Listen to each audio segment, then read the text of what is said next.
I still believe in the value of fasting, but I think that we have to be conscientious. We have to be targeted. We have to be, unsexy as this is, we have to be thoughtful in the way that we choose to eat and when not to eat and what we choose to eat. All becomes much more important at this stage of life and beyond, because you and I, at the stage of life we're in, we're very vital, we're very active, we have plenty of energy. We don't have any trouble doing activities of daily living. There's no other way to put it. Getting off a toilet, getting off a seat, standing up, getting down, getting on the floor. But we don't want to be in a position 10 or 15 years from now when we can't do that. Well, Cynthia, I'm so glad you know what, we were, ladies, we were talking before we got on, and we have covered like the gamut today on different topics because I so trust Cynthia. I trust you so much, and I respect so much the depth in which you go into your topics and into your craft. It's just so refreshing. But so I want to talk about your TED talk about fasting. Literally, it was about, we were just having this conversation. 15 million people have watched your TED talk about fasting. Like that is just like so mind-boggling as, somebody that likes to share information and educate. It's a little, as an introvert, it's a little bizarre. And I think it has more to do with the fact that the preceding month before I'd been so sick. So for me, setting the intention prior to doing that talk was to show my kids I was okay, because I'd been so, so sick. And then stepping off the stage, and you'll find this even more funny. I stepped off the stage. I looked at the event coach they had hired to work with all the speakers, and I whispered in her ear, I said, "That's the worst talk I've ever done." And she grabbed my arm and she said, "That's not correct." She said, "The only people that knew that you had to cut stuff out of your talk are you and I. No one else." She's like, "It was fine." And so I just went off and did my merry way. And I was like, "This is great. We're going to have a laid back summer." And then, of course, everything changed when that talk was published. But yeah, it's a little bit surreal, to be honest with you, especially as an introvert, as someone who doesn't garner or nor does desire to have a lot of attention. It's like, oh, wow. A lot of people have seen that talk. Yeah. Yeah. I mean, your life's totally transformed by it. You are the icon of fasting, right? And I think, we were having this conversation before we hopped on, and we were talking about the landscape of fasting and how, number one, I think it's an important therapeutic, agent. There's lots of therapeutic agents, but, everything it seems today when we get out online and on social media starts to take a life of its own. And what starts out as this either concept or idea starts to become almost like, to me, it feels like this gigantic amoeba of just, extrapolation, misinformation. So I want to dig into, now several years and years later, what's your thought process around fasting, and what are you seeing? Because obviously you have a gigantic community of individuals fasting. Yeah. I mean, and I think it's such a great kind of springboard to this conversation, this larger conversation. Yes, I still believe in the therapeutic value of this strategy. One of many strategies that we can utilize as women as we're navigating perimenopause and beyond. Unfortunately, it has now become heavily commercialized, and I understand that is the way things evolve. But I think for a lot of individuals, they've taken it to an extreme. And by that I mean they've gone from probably overeating to eating less to now eating not a lot of food. And the concerns that I have center around the lack of protein intake for a lot of individuals that are doing OMAD habitually and chronically. Mhm. My question is, how do you get enough protein into one meal? If you're able to do that, first of all, that's amazing. But most of my female patients cannot get 100 grams of protein into a meal. So then you go from overnourishing to undernourishing. So that's one kind of key concept. But when women find that intermittent fasting doesn't fix whatever they're doing it for, whether it's weight loss resistance or inflammation, they think that if a little bit of fasting is good, the mindset is more is better. So more fasting, less food, over exercising. And so I start to see this emerging triad or compilation of traits that can contribute to a lot of the sequelae that you and I both speak to. Mhm. People that have got significant cortisol dysregulation, people that have, really negatively impacted their gut microbiome, people that have lost muscle at the expense of trying to lose weight. And so I think that Like with any strategy, there's a time and there's a season and a reason. And so at this point in my life, do I fast? Yes, but a lot less. I think that for each one of us, it's inviting that conversation of, is this strategy still working for me? What I can share is that for me personally, in order to consistently get enough protein to build muscle, and that is my biggest challenge right now is as a menopausal female, even on HRT, is building muscle. I'm not someone that builds muscle easily. I didn't before I went into menopause. And so now even with HRT, it is still, you have to stimulate the muscle, you have to eat enough protein, you have to make sure you have proper rest. And so I think for a lot of individuals, including myself, I have to have a wider window in which I eat. I have to have 3 food boluses a day, which makes it sound really technical, but I do enjoy eating, and I have to lift heavy things, and so for me, I might fast 2 or 3 days a week, but the rest of the time, it's this concept of digestive rest where I'm going 12 or 13 hours without eating, but really in an essence to ensure I'm getting enough protein because we know what the sequelae is if we don't eat enough protein and we develop significant sarcopenia and we end up developing frailty and then we lead to falls and many listeners probably can't even appreciate what that looks like, but it's that, you think about the woman or the man in a nursing home or in assisted living that, can't get off the toilet easily, can't ambulate around their house. They're very frail. You pray they don't fall and break a hip. Yeah. We know the prognostic indicators of breaking a hip and the likelihood that you will die within a year of breaking a hip, just breaking a hip. Yeah. Not to mention the fact how many patients fall and get head bleeds and die. So it's a real issue.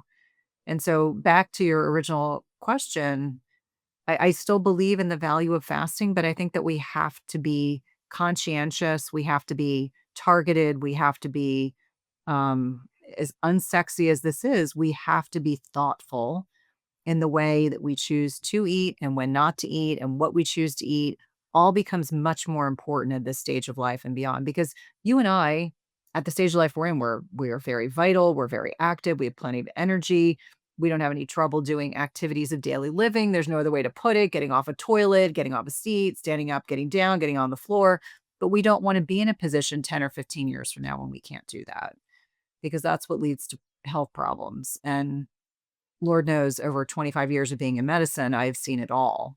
And Yeah. even seeing it in my parents, I don't know if you're dealing with that now, but the frailty piece of watching your parents' health decline is um it reinforces why it's so critically important to take care of ourselves now. Yeah, it's interesting that you say that because my mom is in assisted living and she went from a fully living alone, checking her own taxes. She painted a neighbor's fence the week prior because she thought it Wow. looked bad, and it's a Texas fence. So it's one you'd have to get on a ladder to. And of course, she didn't tell me till after she did it, but she went from that to 100% full assist from a heart attack and stroke. I'm so And you could look sorry. at that and say, okay, that was one particular thing, but frailty is what lands most women in assisted living. Dementia is often a part of that too, but a lot of women, there's several in my mom's facility that are fine cognitively. They just can't ambulate on their own. And who wants to spend their life doing that? And it's interesting because I had one of the nurses tell me one day, she said, the one thing I've been doing this for over 20 years, the one thing all the women can tell me, even if they are in memory care, is they're on a diet Mhm. because Yep. that's been true for their entire life. They can't remember anything else, but they remember they were on a diet because we culturally care about skinny. Yep. And I'm using that word very specifically, skinny over healthy. Yeah. Yeah. Well, I mean, what's interesting to me is even my father, so my father passed last June, Yes. was frail, fell, got a horrific head bleed, or actually had more than one. And we respected his decisions about what he did and did not want to do. And so he passed in early June. But when I went to his apartment for the first time after his last hospitalization, and I said to my brother, when I watched how far he and my stepmother had to walk to get their meal, so they were in assisted living, or they were in independent living technically, but they were attached to I mean, it was probably a half-mile walk to get to their dining hall. Oh, yeah. And I said, "It is a miracle that our father was able to navigate that as long as he did, because he was so he drank too much, so that didn't True. help. But, Yeah. frailty, I think about that, and then I think about my mother-in-law who's cognitively sharp as a tack, fell and broke her femur. So she had broken her hip 2 years before, fell and broke her femur. She has not walked since May, Mm. and she's cognitively sharp as a whip, Yeah. but can't ambulate without a walker, and that is the rest of her life, Yeah. and refuses, and I respectfully refuses to make any changes to her living circumstances. And I think these are those really tough conversations, because for me, seeing it as a clinician is very different seeing it as a loved one, Yeah. and trying to help explain and ensure that they're safe, and when parents don't want to make changes and they're still cognitively able to make changes on their own, I mean, you have to kind of back off and speak your piece and offer help, and then sit back and pray they don't have an untoward event. 'Cause I've seen so much over the past 25 years, but it really brings it home when it happens to you in your personal life. Then it's, like, that much more impactful. Yeah. Yeah, no, you're exactly right. It's a it makes me think of Mel Robbins' book for anybody that hasn't read that, "Let them and then let me." Like, it's their life, not yours, you Right. know? And I think the hard part is for women in this time period of life, our metabolism is changing, everything about our body is changing. And I think a lot of times going back to kind of the fasting, it's like, okay, we already learned the restriction game all the way through the 80s, right?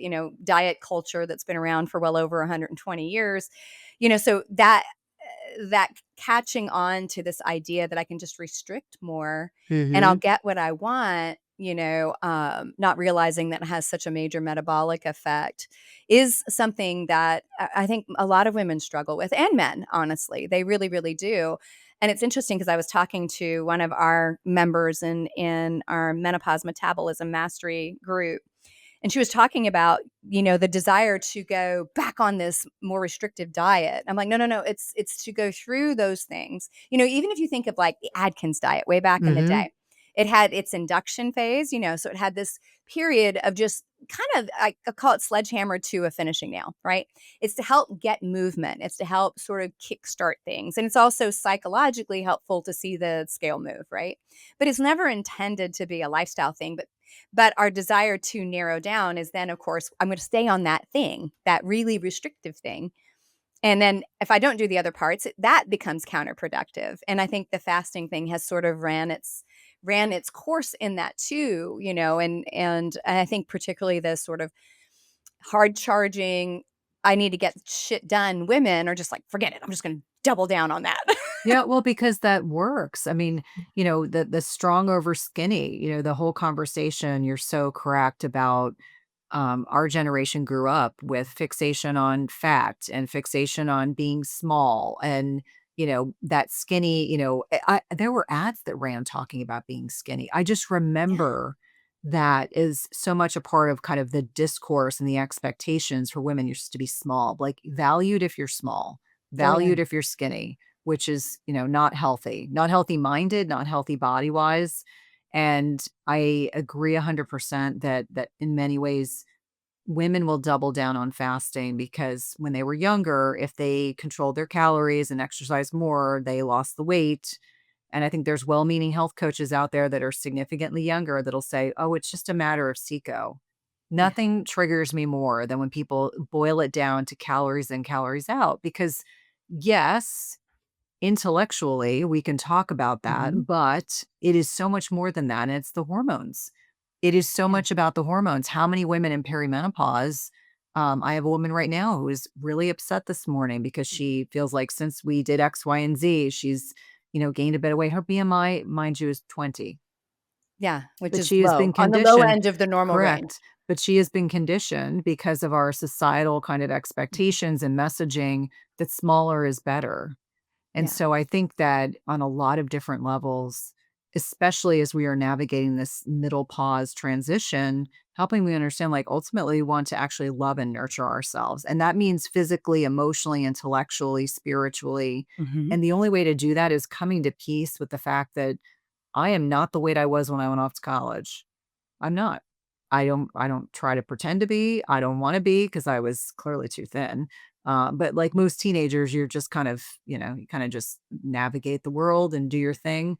But now it's like finding peace with understanding that our bodies are going to change. Like, I do not expect my body at 53 to look the way it did at 30, nor do I want it to, right? We're just in a Yeah. different stage of life. And so I think the terminology, messaging, that whole language around our bodies is so important. And I certainly don't want to contribute to further dissolution of healthy body imaging by recommending or suggesting anyone go to extremes when it happens for fasting. Like, let's say you go on vacation. I'll use Mhm. this as an example. You go on vacation, you ate a lot on vacation, not a big deal. You come back, maybe you do a couple days of OMAD, and maybe that's how you therapeutically use it.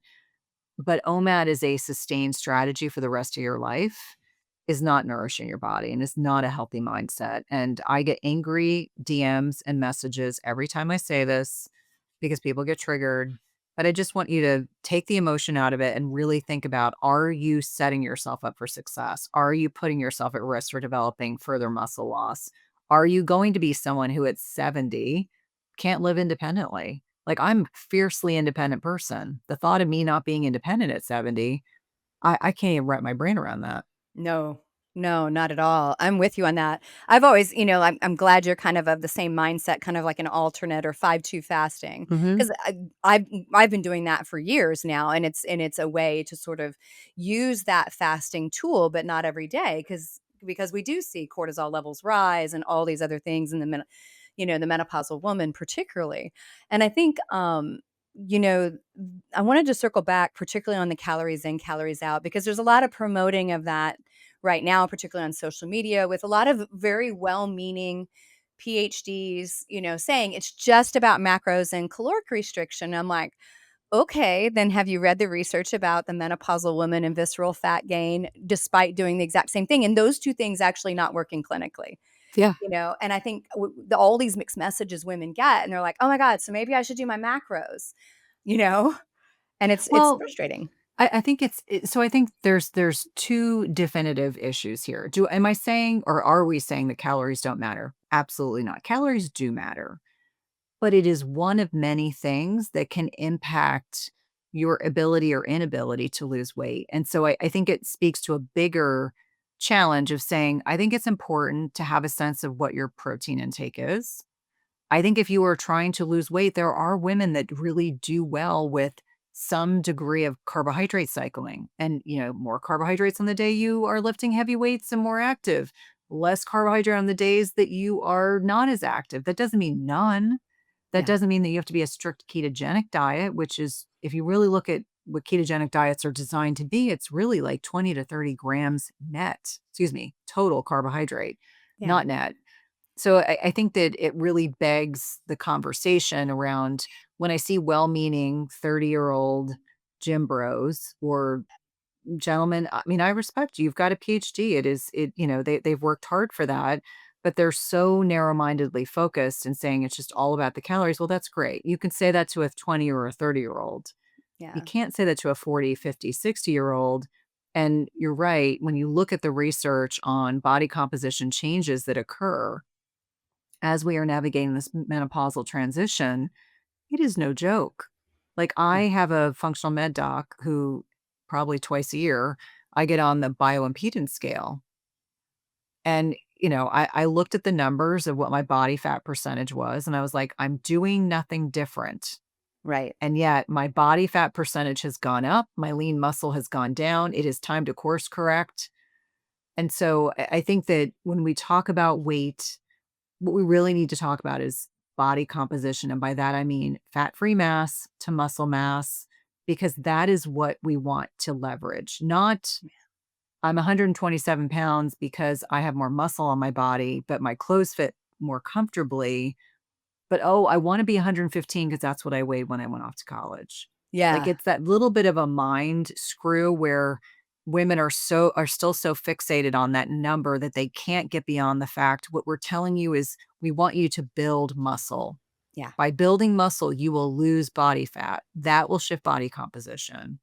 And I have a friend of mine who's a personal trainer, and she said, "I don't know what it is about the number 120 pounds.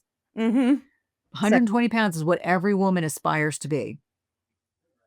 120 pounds. She's like, I hear from clients, I haven't been 120 pounds since I was 20 years old. And she's like, I've got a 56-year-old woman. And she's like, what is it about 120? She's like, I don't know. yeah. But it's like the magic number. If I could be 120 pounds, that would fix everything. Yeah, I think it is truly like that transition high school to college age. Everybody's like, "That's when I was in my prime. That's the number." I'm like, "You were also not at sexual maturation either." So Right. let's get clear that even your hormones weren't actually at full capacity at that point.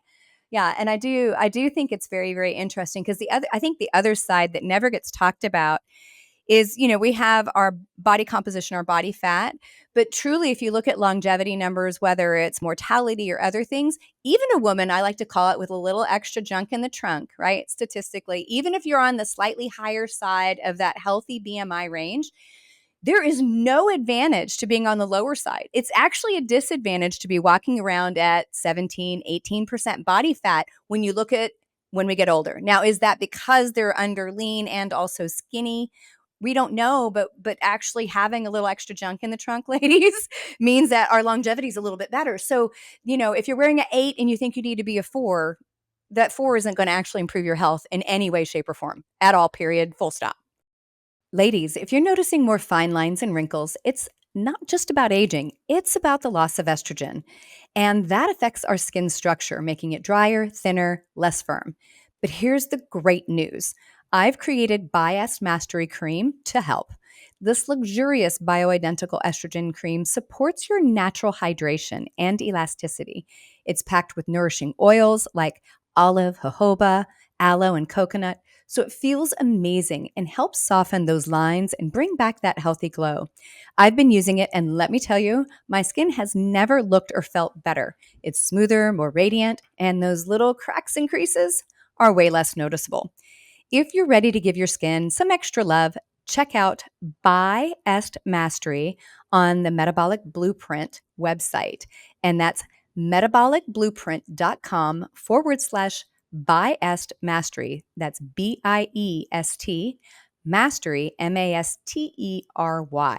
And your face will thank you. Yeah. I think it's important to have these kinds of conversations. Like, I will disclose and have disclosed in 2019, I had a ruptured appendix. I spent 13 days in the hospital. I lost 15 pounds I did not have to lose. Yeah. So when I left the hospital, I was 105 pounds. Oh my gosh. And the reason why I share this is I have never been able to put the muscle back on that I lost at that point in my life. It will take me a long, unless I was taking high doses of testosterone, which I'm not. I'm taking an appropriately prescribed dose of testosterone. But for me, what I found to be so humbling is when you are someone that is on that lower end of BMI, you have less reserve, which is exactly what happened to me. Which, do I think that maybe contributed to how long I was in the hospital? I don't know. Yeah. But I never had another period. I went into menopause at 48. Mhm. I was 47 when this happened. When I was 48, because I had such a tremendous loss of weight at such a rapid period of time, and all that stress. And that's not uncommon for women to go through a divorce or lose a job or have a hospitalization or an illness. Yeah. But why I think this is so important is I think when I look at patients and they talk to me about lengthy hospitalizations, cancer diagnosis, when they're thin to begin with, I'm like, they don't have a lot of leverage. Like, if they lose 10 or 15 pounds, that could have a catastrophic effect on their ability to navigate a long hospitalization, long illness. And I still believe that, for someone who's got a little bit of fluff, or someone who maybe their body composition isn't ideal, Mhm. I look at my husband. He got sick last year and he was hospitalized twice. He didn't have a lot of, but he had a little bit of fluff. He would admit, I'm not speaking out of turn.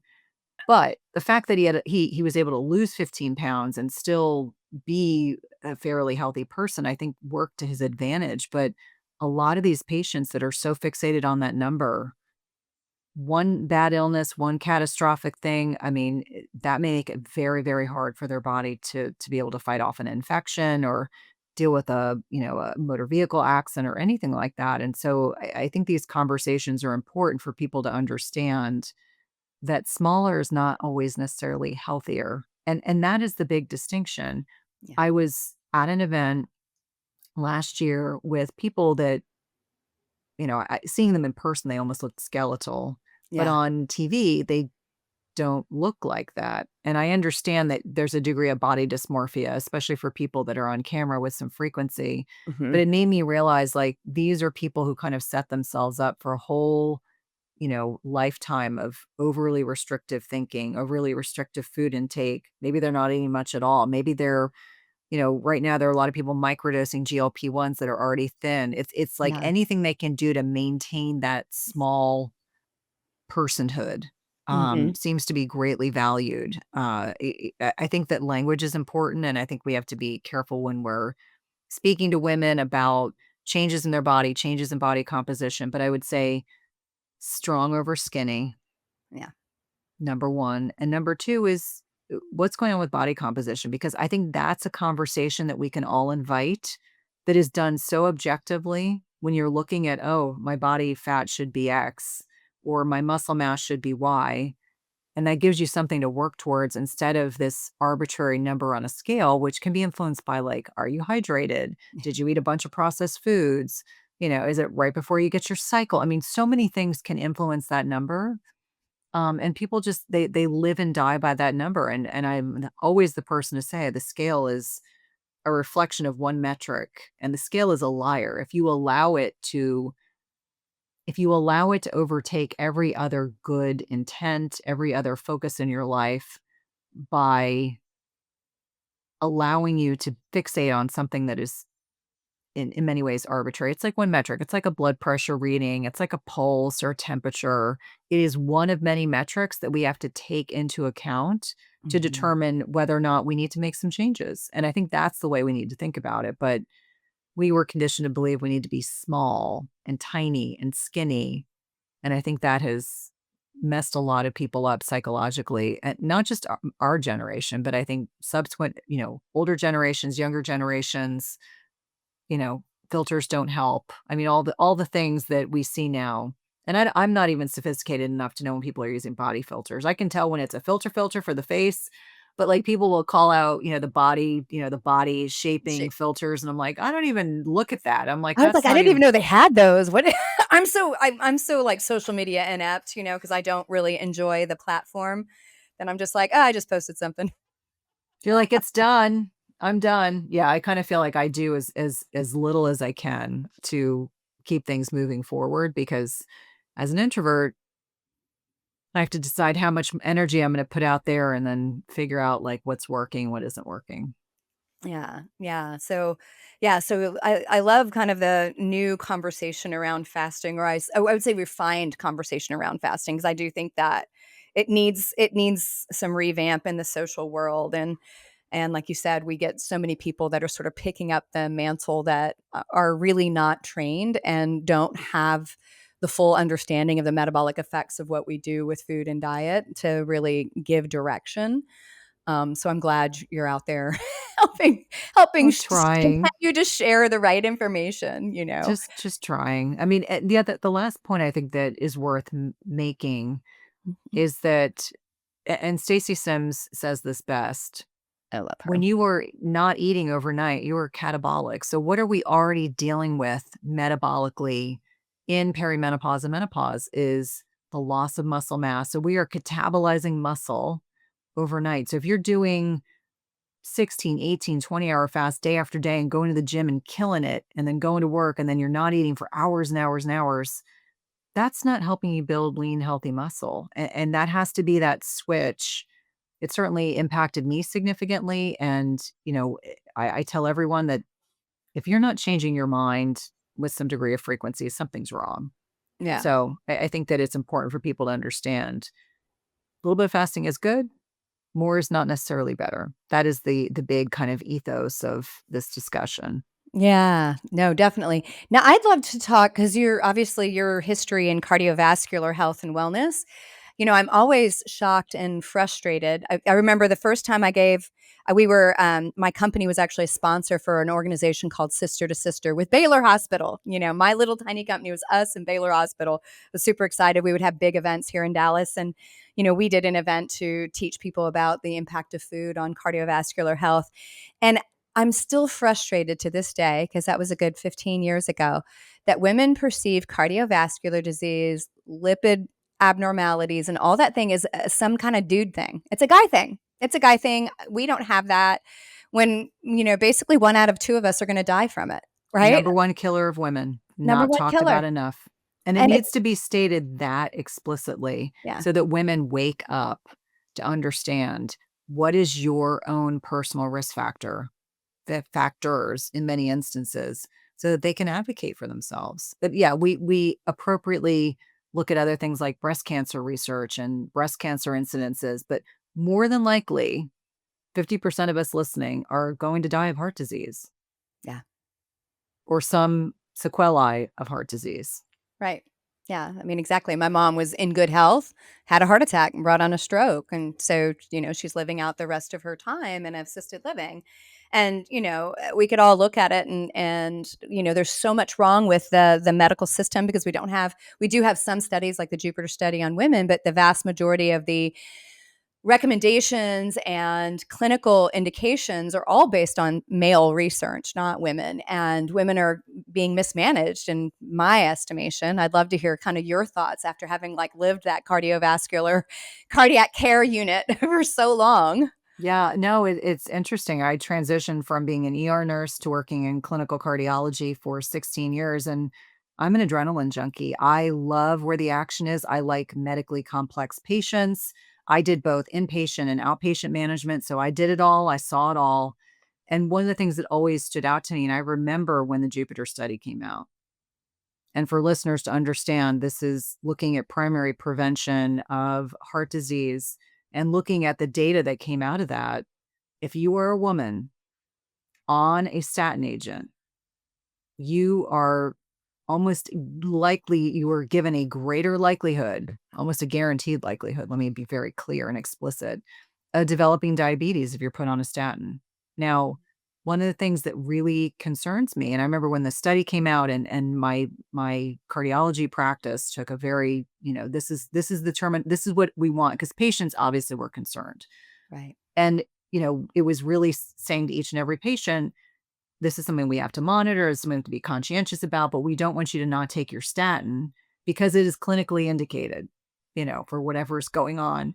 So I can say now, know better, do better, Yeah. but nothing bothers me more as a now middle-aged woman thinking about how many of my female patients who expressed concerns about developing diabetes, how many of them went on to develop diabetes. I don't know the answer because that was not being tracked, but Hmm. I would be curious to see when we're talking about evidence-based medicine, because that's what's thrown around a lot, like, Hmm. well, you had an MI.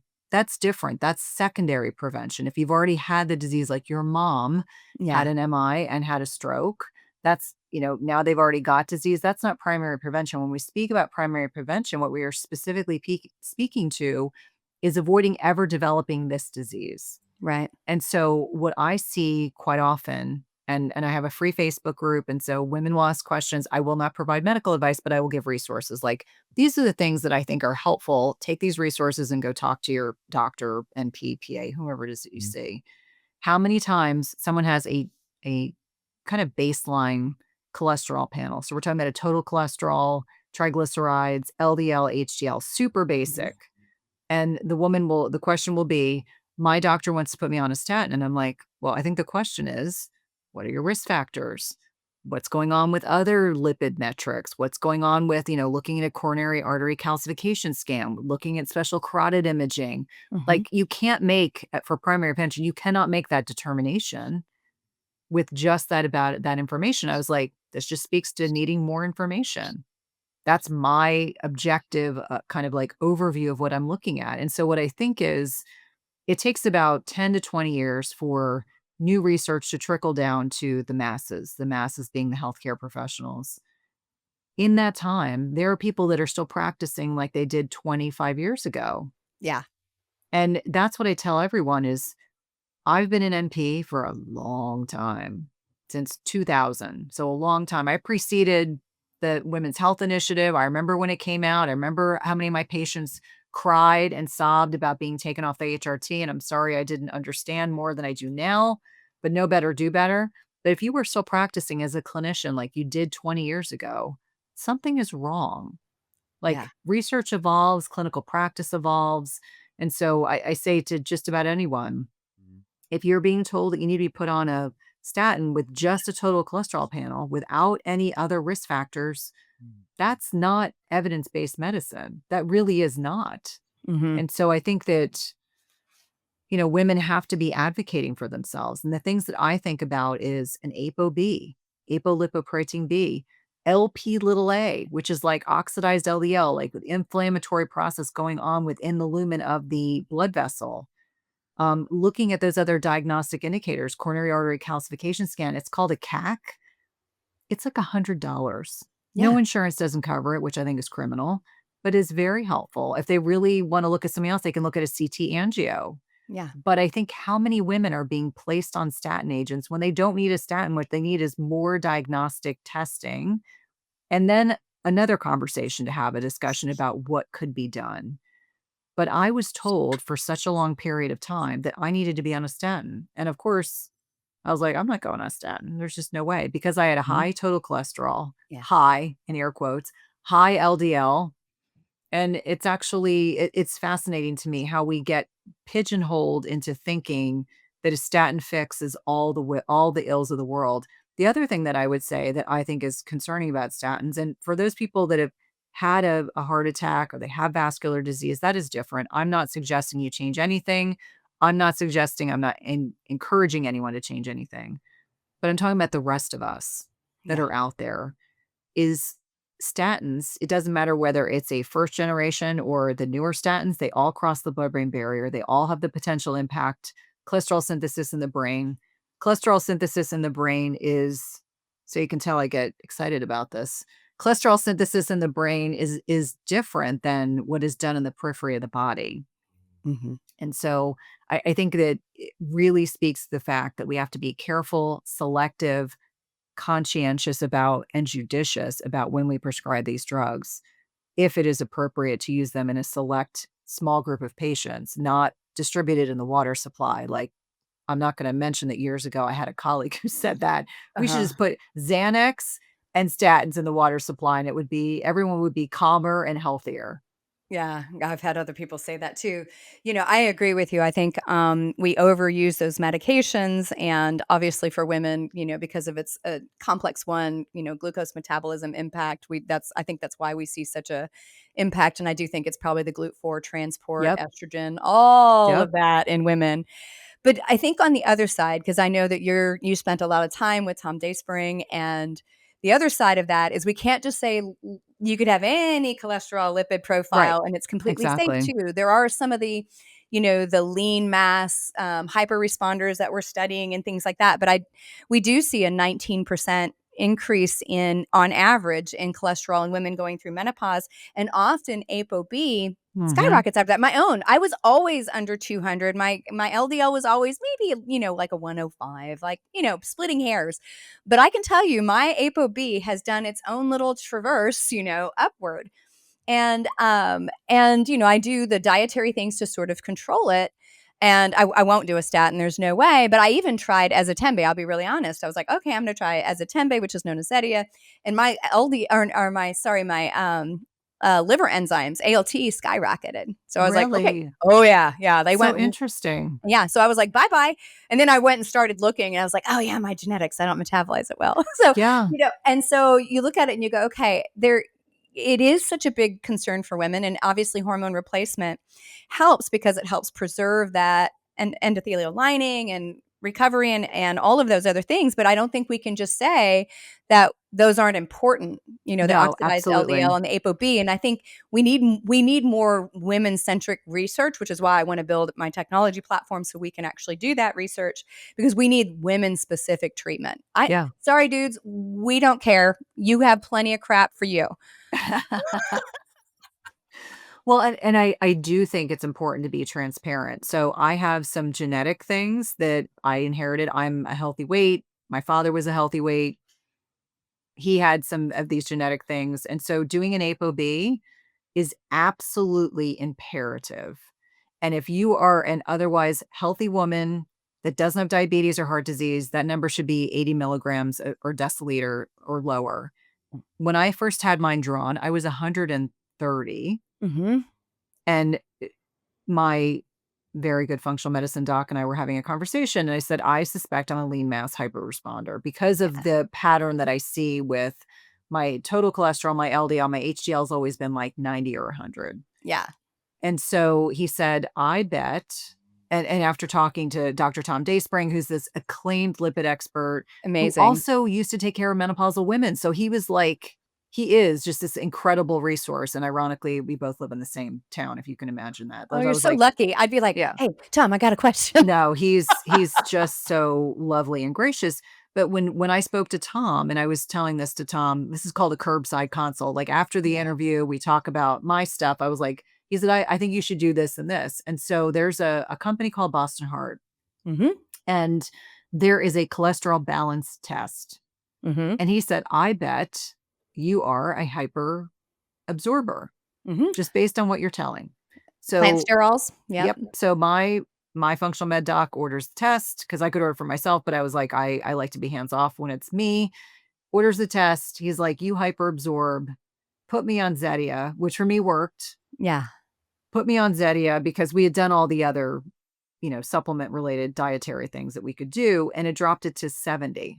You're so And he lucky. said, "Holy cow, you are a hyper absorber." But it Mhm. explains why other drugs, like I was always referred to as a sensitive patient Yeah. because my gut lumen really absorbs things. So Yeah. they put me on well call, which I couldn't tolerate. I could tolerate one, and Mhm. you're supposed to take 6 a day. I could tolerate one. I was like, if I take 2, I get constipated. And they kind of like scratched their heads and looked at me. What's Mhm. interesting though is the LP little a, which is actually the more concerning one, and that is Yeah. genetic. So if that is normal, like under 50 or under 45, if it's normal, you never need to check it again.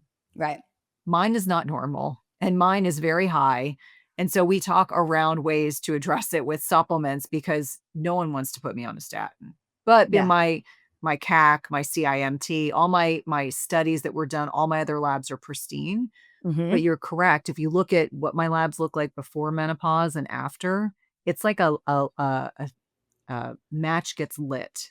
Yes. The amount of inflammation. So I'm sharing this because number 1, I know a lot about these things, but number 2, I think it's important to be transparent to say, I look very healthy from the outside, but my Mhm. LP little a is still not optimized. And we're still trying to figure out which widget away of dealing with things, Mhm. high dose omega 3s, high dose this. Now, Dr. Dayspring would even talk about, how he's very cautious with statins, which to me was reassuring. Like, he said, unfortunately, the way that most clinicians use statins is they start really high dose. And he said the interesting thing is that initial dose has a 50% reduction in LDL. So he's like, Mhm. why would you start really high? But if you look at the guidelines, it's like high dose statin therapy for heart attacks and for stroke and things like that. And so I hope by sharing very transparently the things I have gone through, it helps people understand. And to your credit, you mentioned, I've got the genetics that drug Zetia, which works so well for me, does not Mhm. work for you. I'm curious to know, what do you do? Yeah, so I'm in this interesting crux. So even red yeast rice, I was like, "Okay, I'll try some natural stuff," just because I was like, "I'm not doing a statin. I'll do just a ton of CoQ10." Liver enzymes went up. Really? Yeah, yeah, and I got pretty bad myopathy. I got, Oh, because I'm a no. cyclist, so I feel it. Yeah. I Yeah, was yeah. like, "Okay, I got no gas. That's not gonna work." And so now we're looking at possibly well call or something like that because I am a hyper absorber of saturated fats, right? So I can't do keto stuff, no No. coconut oil in my world. No. And so it's one of those things. It's like I have to acknowledge that I have the privilege of getting older and I'm doing hormones, I'm exercising, I'm doing all the right things. My diet's dialed in, but we are also marching uphill and we're pushing a boulder at the same time because we are fighting against nature, which nature doesn't expect us to live to 90. And so it takes those things, like Yeah. hormones are not the panacea. Diet can definitely help, but often we have these other behind the scenes activities that are happening. And I think that's why I try and share those things, because people are just like, what, you? And I'm like, yeah, my ApoB went from like 65, 70 to like 130 over the But course of but 3 that's years. that's the normal, and I think for a Yeah. lot of people, they're making decisions for their patients without understanding. So I didn't explain that Boston Heart Cholesterol Balance Test is looking at essentially, are you a hyperabsorber? Are you a hypersynthesizer? If you are a hyperabsorber, like Betty and I, Zetia, minus the genetics, generally is very effective. It's also dirt cheap and acts directly at the lumen. It is not systemically impacting your body. Versus if you hypersynthesize, standard of care is to take a statin. You're right, red yeast rice, I actually take that too. Yeah. We kind of have tried to navigate all the different things that we can do to address my own lipid abnormalities. But I think for each one of us, it's understanding that you need to work with someone that understands not just the biology, but also the applicability. What are the unique changes that are occurring in your body navigating this perimenopause to menopause transition? Because I can tell you when I was started in cardiology, we did not treat women any differently than men. Oh, no. We didn't talk about, "Oh, the reason why you have palpitations is your estradiol's low." The reason why you went from, your heart disease not being particularly bad to being quite significant is this loss of estradiol. And so you start to understand this interplay, but we didn't talk about that. And frankly, I didn't know as much as I do now. Again, I apologize to my patients. I didn't know as much as I do now, but know better, do better. Helping women understand like the net impact of menopause is systemic. It is not just brain fog. It is not just, changes in body composition, joint pain, all these constellation of symptoms. I think there's over 100. I think Andrea Yeah. Donsky has kind of documented 130 symptoms of menopause or perimenopause. It just makes you realize our experience is as unique as we are. Yeah. No, it's so true. It's so, so very true. So before we get off, I wanna do one last conversation, because we were talking about this, because I think it all brings it home. Is I'd love to hear your self-care routine, because we were talking about you just got through, like, turning in a manuscript. Yep. I finished the most horrific of PhD. I am up for a PhD award for dissertation excellence, so I was like, "Thank God," because that was Oh, such a that's brutal awesome. experience. But, at the end of the day, it's like you can get a lot of things done when you have really dialed in self-care, and I'd love to hear your and self-care, and it's not getting a massage, people. Yes, that's valuable, but that's not gonna fix you. I wanna hear No. your routine. Yeah. Well, and I want to make sure listeners know that Betty graciously shared her doctoral research with me as I was writing the book because it was I have not been through writing a doctoral dissertation, but writing this book was not easy to do. And I'd like to be transparent because I think it makes me real. It's like, oh, it was a breeze. I wrote it in 3 months. It was effortless. No, it was not effortless. It was actually a lot of work, which is not a bad thing. So when I think about what was I doing around life happening in 2024, which I won't regurgitate all the things that happened because yeah, all of us go through stuff, and writing a book. I did not start writing before I did the following. So I would get up in the morning, I would walk my dogs with my husband outside in the sunshine. I would get them fed, I would exercise. Every day, I got my exercise in before I wrote because that was so important for my mental health. Now, that wasn't meaning that I was at the gym for hours and hours. It meant I lifted 2 days a week, and then I would do zone 2, and I might do a little bit of and then I would get on my PMF mat, which is one of my favorite things in the world. And then I would shower, but that was what I would do, and then I would eat, and then I would start to write because for me, I needed to get the exercise done because it made me feel so much better even if I had a lot going on in my brain. It just moving my body is a way of not too much of the wrong things, doing the right things at the right time. Because when I'm physically active, I'm not in my head. I'm moving my body. Yeah. So it meant that I was eating really well, I was hydrating really well, and then as the day went on, being very specific about targeted supplementation. There are specific things I take when I feel like my stress levels are higher and I know I need to get really good sleep. It's phosphatidylserine, glycine, which is great. I don't necessarily Mhm. take it every day. Adaptogenic herbs, myo-inositol. I do take melatonin. Obviously, progesterone helps with sleep. But as the day went on, it was like I had a certain ending point every day to writing. I'm not someone that does well writing at 10 or 11 o'clock at night. Mm. I would always break for dinner, and then I would usually by 8 o'clock I would stop. So I would get a solid 8 to 10 hours of writing or functioning every day. But then, being conscientious about consistent bedtime, I put myself to bed, making sure that I was doing meditation or breathing exercises, or even I started doing holotropic breathing from Yeah. our friend Sachin, who kind of introduced that to me. When I would make the time for it. Again, I emphasize make the time for it because you do have to make the time for it. But just being active throughout my day, going up and down stairs, walking my dogs, because that was another thing. Anytime I'm physically active, I'm out of my head. And then, before bedtime, like maybe I soaked in magnesium, maybe I took a hot shower, putting my legs up the wall, getting off electronics, wearing blue blockers, wearing a sleep mask. You notice I'm not per se talking about things, it's just actual things that I did consistently that I think made a really big difference. Sleeping in a cold, dark room, it's 65 degrees when we sleep. And Mhm. right now we have crazy weather in March. We have 65 degrees during the day and 30 at night. So sometimes the air conditioning's on, sometimes the heat's on. It just depends on what we need. But I would say being consistent about meals is also important. And do I get massages? Yes, I get like athletic massages probably twice a month. But again, that's not that.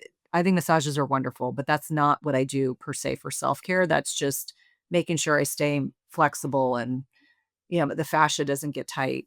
But I think when you think about what works for you, that was how I got through really, really stressful 6 months because Mhm. there was personal stuff going on at the same time. But I think also, laughter, saying no to things.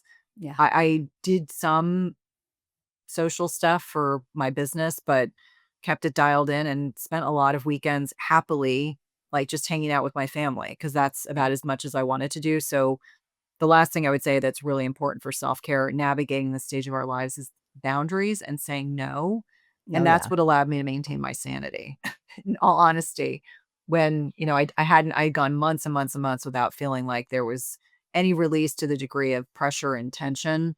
Mhm. Saying no saved my bacon Yeah. more often than not. Definitely. I own my no. I love my no. I'm like, I "No, own I my can't no. yeah, my favorite statement is, "I can't prioritize that at this time." Learned that in corporate America. I was Oh, like that's how I would get out I was like, "No, I can't prioritize that at this time." It's a really it's nice way of saying brilliant. no. I was just like, "I It's can't." brilliant. Yeah, and yeah, because you're right, because it's the things you do consistently. It's the planning and the preparation. Like, if you didn't plan for food, you didn't plan for things, it's not gonna work, right? Like, and I know for all the people I've worked with for well over 20 years, they hate hearing that. And I'm like, "Look, it's It's real not simple. glamorous. It's not glamorous. It's like it's where the rubber hits the road. Like I can tell you all the biochemistry in the world, but it's like you have to put it in practice. And if you fall off the wagon, I'm air quoting the wagon, you just have to go, okay, I'm going to get right back on it. Like I just, and if we spiral, then we need to look at why we're spiraling from an emotional standpoint and other things. And often I think it's boundaries and other stuff. And so, but I think that's the hard part. That's where that's the implementation that really either gets us Yeah. or doesn't. I Yeah. would fall apart if I didn't take care of myself. Yeah. I mean, I think about, for full transparency, what transpired the last 6 months of 2024, and I remember saying to my husband's surgeon, I was like, "This just about broke me." And no one would have questioned me needing more time for the book. No one Mhm. would they would have given it to me, and I just said, "Nope. The reason why the wheels are staying on the bus is because I have a goal I am fixated on." I'm like, "That book is coming in on time," because I needed a release valve. So on the afternoon of March 3rd, when I handed off that book, I can't tell I don't think I realized I think this is like anytime we work towards a big goal, Yeah. I don't think I realized how stressed I had been for such a protracted period of time until I think I took a nap Wednesday afternoon, and I fell asleep on the couch, and my husband came downstairs and he was like, "I'm so glad you took a nap." He's Yeah. like, "I can't remember the last time I saw you take a nap." And I was like, "I have felt like I could not relax for such a long period of time." Yeah. So I think for all of us, it's figuring out how we can honor our bodies. But I can tell you right now, as a reformed people pleaser, if I was doing what I did 10 years ago or 15 years ago, there's no way I could have held it together. Yeah. Just My no way. my end of 2023 was like that.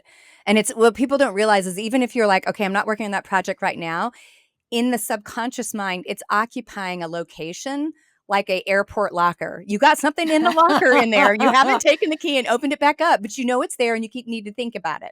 So as soon as you get it off your plate, but if you have to have all those other pieces in place that need that, that you spend time making sure you do so you have the capacity to deal with it. So I'm so glad. I can't wait to read your book. I'm excited. I'm excited to see it when it comes out. And Yeah, I'm yeah, excited too. I promote it. mean, I think the challenge I had and what my editor would say is that, sometimes we know a lot of details and, if the book is being written for the lay public, so Mhm. for, you know, the greater good, some of the details you just can't get into the weeds. And so that's what I struggled with, was that I knew a lot more than what's in the book, but I had to make information has to be accessible, because if you can't make it accessible, then it's not actionable. And so Yeah.